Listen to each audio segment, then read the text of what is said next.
Jangan suka mengkritik. Anggaplah ada orang naik mobil milik temannya ataulah motor.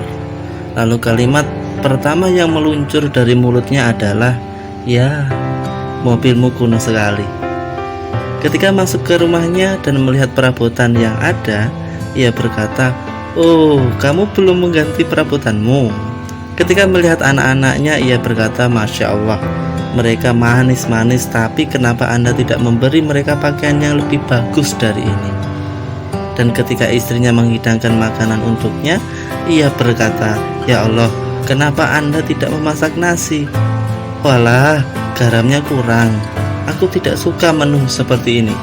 Dia masuk ke dalam toko buah-buahan. Ternyata toko itu penuh dengan aneka macam buah. Ia berkata, "Anda punya mangga?" Kemudian pemilik toko menjawab, "Tidak, buah mangga hanya ada di musim panas." "Anda punya semangka?" Pemilik toko kembali menjawab, "Tidak." Wajahnya berubah dan berkata, "Anda tidak punya apa-apa.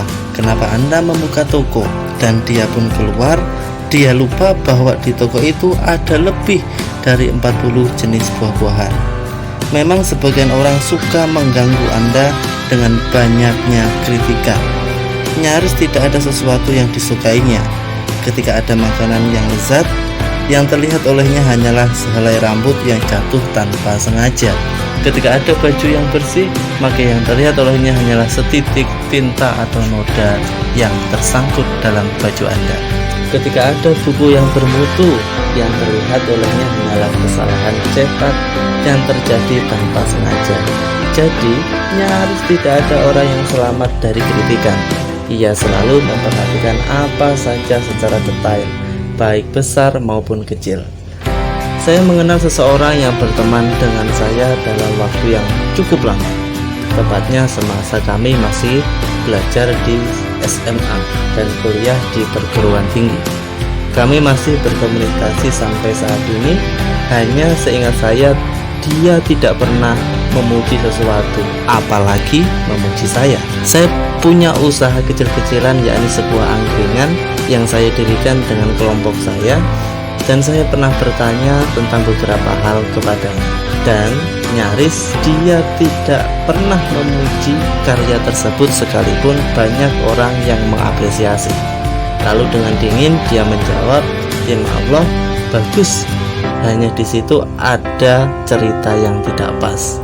Ada hal-hal yang tidak pantas, ada di pojok sana, di pojok sini, dan sebagainya. Sekaligus kualitas makanannya sangat jelek." Suatu hari saya pernah bertanya padanya kembali tentang khutbah yang disampaikan oleh seorang khotib.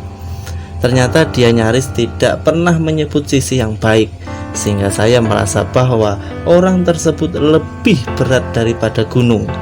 Akhirnya saya tidak pernah meminta pendapatnya tentang apapun, karena saya sudah tahu wataknya. Begitu juga orang-orang yang mengharuskan semua orang menjadi ideal. Dia menginginkan istrinya bisa menjaga kebersihan rumahnya selama 24 jam penuh 100%. Dia juga menginginkan istrinya bisa membuat anak-anaknya selalu bersih dan rapi sepanjang hari.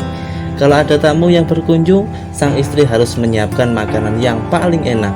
Dan kalau duduk dengannya, sang istri harus bisa menyampaikan kata-kata yang paling bagus. Demikian pula sikapnya terhadap anak-anak. Dia menginginkan mereka 100% dalam segala hal. Dan begitu pula sikapnya terhadap rekan-rekannya, bahkan semua orang yang dijumpainya di jalan, di pasar, dan seterusnya. Kalau salah satu dari mereka melakukan sesuatu yang tidak diinginkan, ia langsung memakannya dengan lidahnya, mengkritiknya habis-habisan, dan memberinya sederet catatan, sehingga semua orang merasa bosan terhadapnya karena dia hanya melihat warna hitam di atas kertas yang putih. Orang semacam itu sebenarnya hanya akan menyiksa dirinya sendiri. Dia akan dibenci oleh orang terdekatnya, dan semua orang merasa enggan bergaul dengannya. Ketika berbicara tentang bagaimana Nabi Muhammad SAW dengan keluarganya, Aisyah berkata, Rasulullah tidak pernah mencela makanan sama sekali.